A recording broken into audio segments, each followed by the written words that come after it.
Katie here from the Scrappy Sisters, and I am up today with the layout for Confessions of a Paper Addict. Today I am doing something a bit different for my channel. It's not that different, but I'm doing a 9x12 layout. I don't do that many of them. I don't record that many of them. I do quite a few, but I don't record that many. So this is going to be a sort of out of space themed layout. So I'm starting with some mixed media, and this is Vicky Bruton's Iridescent Glaze. So I've got a very old, not very well cleaned paintbrush. So you can see it's leaving it very streaky, and it's taken me a long time to kind of smooth it out. So I would recommend cleaning your paintbrushes properly, and then they don't get quite so streaky. But anyway, that's okay.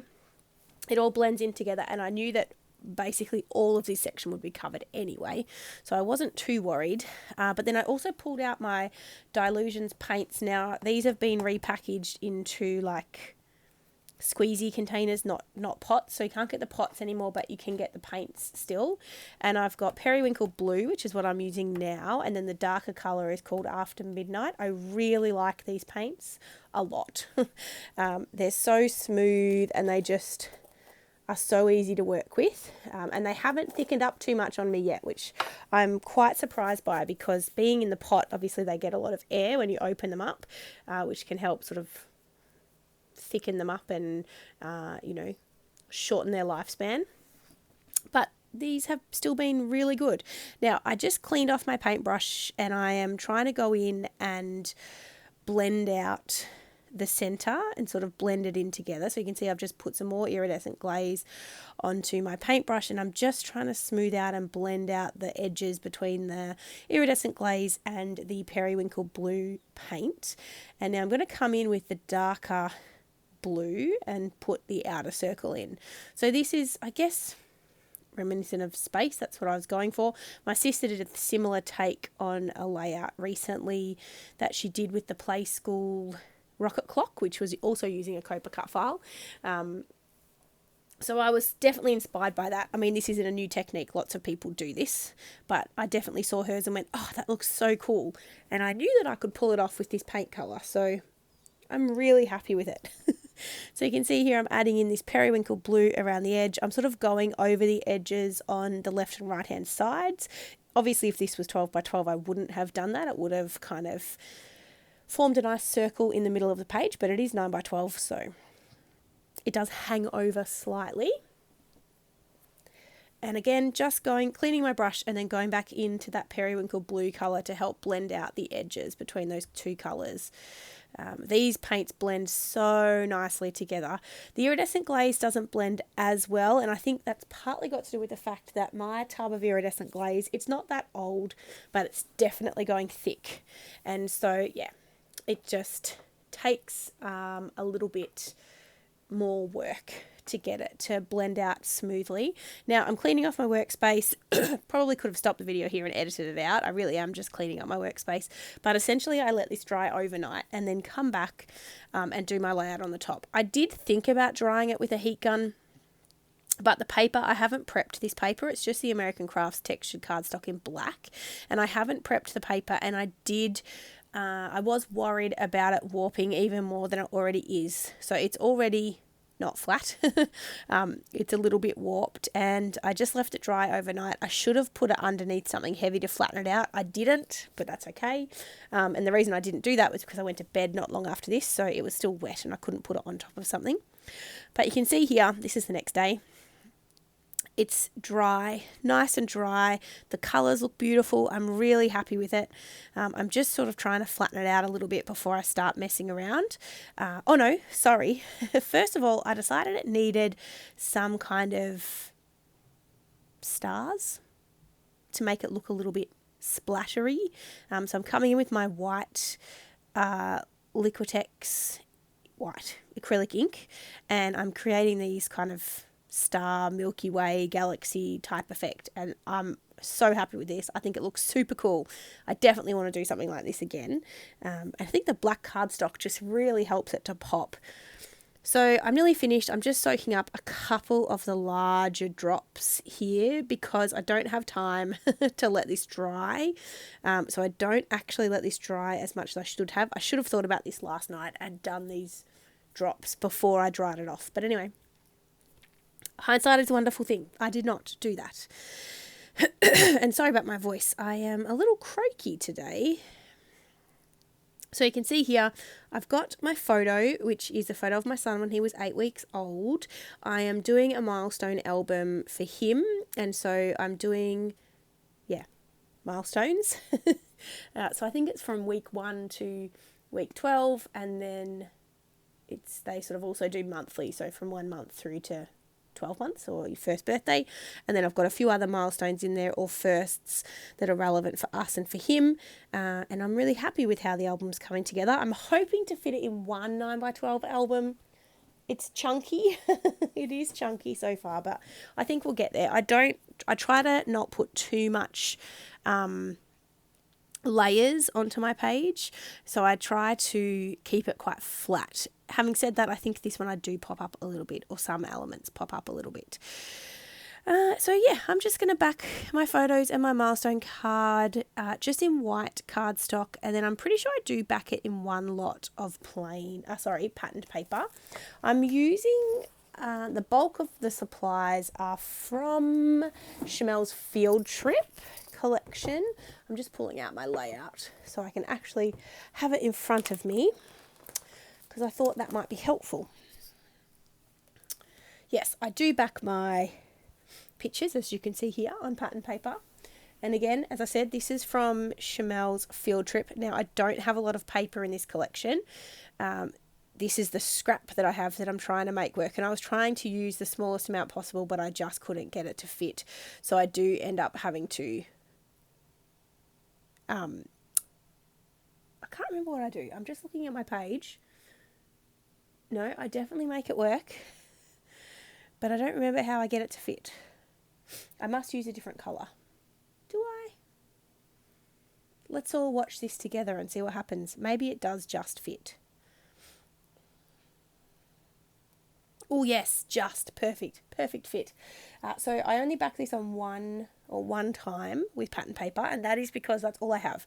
I'm thinking about jumping online and ordering just a few more of the single sheets of this collection, because I actually ended up with quite a bit of ephemera. I got some in a kit, and then I purchased just a pack of the ephemera.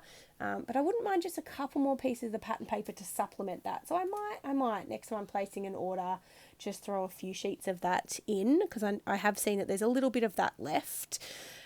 So here's my page. Those splatters are not completely dry, so I'm just soaking up a couple of the larger ones, which ultimately end up getting covered anyway, as does literally that entire spot of iridescent glaze in the middle. I shouldn't have bothered, but anyway, I did. So you can't even really tell that there's iridescent glaze on this page, but just appreciate it now while you're looking at it before I cover the whole thing. And this is my cut file. So I feel like we're already halfway through this video and you're only just seeing the cut file now. So this is the outer space cut file. And it does actually come with the spaceship and the planet joined together by a string. I've cut that because, as you can see, I want it to fit with my photos in the middle, but you can't tell because I tuck in the pieces of the string that holds them together underneath both of the photos to make that work. I have backed the rocket in the Chamel Field Trip pattern papers. I just had a few scraps left, and then I actually turned my planet into a big shaker pocket. And I'm super happy with how that looks too. And I had some red sequins in my stash and some white sequins, and I've, added those into the shaker pocket. And I just think it's super effective, and I'm really happy with that. So I'm tucking in everything. I'm just trying to work out how to make this work. I'm sticking my photos flat. And as I said, I'm trying to reduce the bulk on these albums, so I am sticking my photos down flat. Obviously the shaker pocket has a decent amount of bulk in it, and I do end up adding some wood veneer to this layout, which obviously is a little bulky as well, but that's okay. I'm still pretty happy with how flat I've managed to keep this. So I've stuck my cut files down, I've stuck my photos down, and now I'm just going to embellish. Now most of these embellishments, in fact I think all of these embellishments in terms of ephemera here, are actually from one of the sheets of pattern paper that came from the Field Trip collection that I fussy cut out. So there's telescopes, there's what do you call them? Microscopes. There's books, and then there's some word bubbles. One says genius and one says awesome. And then I come in with some wood veneer, and then there's also some stars. You can see the white stars on the left-hand side of the layout there. They are part of the cut file as well. And I just end up scattering those around the layout as well. And like, that's it. Awesome enamel dots, and it's done. So we're almost at completion, even though I've still got a little bit of the video to go because I don't edit any of it out. So you'll see me stick all of this stuff down. But I do want to just let you know that in the description box down below, I will have a link to this cut file directly, but also I'll link to the Confessions of a Paper Addict Facebook group. If you're on Facebook and you love being in Scrappy related groups, definitely come into this one. It's a great group to be involved in. Virginia releases at least one free cut file a month. Sometimes she does more than one when it's a special occasion. And the only way to get those free cut files is if you're in the group. So definitely come and join us and hang out. There's also a mood board challenge every month where you can win voucher to the shop. It's just a lot of fun, and people share inspiration, ask questions, that type of thing. It's a great group. So I will leave that linked in the description box down below as well. Now, what else can I tell you? I'm really just sticking everything down. Well, placing everything down and then sticking it down. So I'm really happy, as I said, I think I've said it a million times, I'm really happy with how this layout came together. I just really like the way that paint in particular, that Dilutions paint really pops off that black background. It's really vibrant.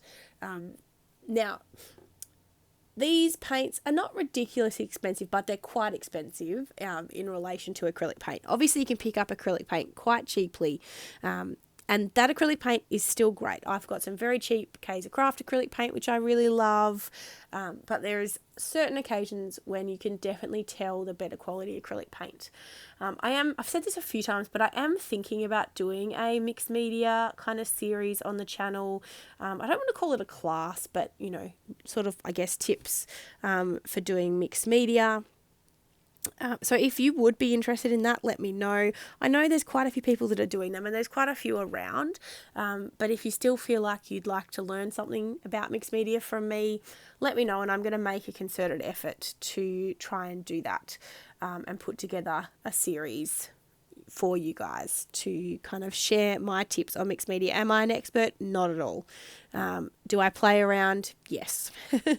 But I do think that there are some tips that, you know, I'd be happy to pass on, just sort of, I guess, from my experience, some of the things that are worth investing in if you're interested in mixed media, some of the things that, you know, you don't need to invest in, or you can if you want to, but if you're on a limited budget but you still want to kind of have a dabble in mixed media, there's a few things that I'd be happy to share. So let me know if that interests you, and I would be more than happy to do that. I have thought about doing a class, but I don't know. There's a lot of people who I think are very good teachers, and I'm not sure that that's me. But that's okay. I would be happy to do videos if that would interest you. So as you can see here, I'm just sticking my clusters together, and I have almost finished. I'm just adding in my wood veneer pieces with wet glue. Obviously, I am using the art glitter glue. I've got maybe half a bottle of this left. This is what I use for all of my cut files. I really like the art glitter glue. I do have a bottle of the Nouveau Deluxe glue around somewhere. I'm just looking for it on my desk. Hopefully it's somewhere within reach. I didn't love it as much as I thought I would. I don't know whether it was just because it was so hyped, but I wasn't a massive fan. But that's okay. I'll use it all up because, you know, we all need glue. So I'll definitely use it. But I didn't love it as much as I thought I would. But the art glitter glue I'm really enjoying, and I think I'll pick up another bottle once this one's finished. Now I'm just coming in with some of these enamel dots. I actually think they're from Chili Bean Soup. I got them as part of a kit to go with this collection actually, and they're a really good match. The colours work beautifully. So I've added some of those circles, just dotted around the layout again, and we are all finished. So thank you so much for watching. I will show you a close-up of this layout at the end of the video. Please go and check my description box down below for all the links and whatnot. I hope you're having a wonderful, wonderful day, and I look forward to seeing you in the next one. Thanks, guys. Bye.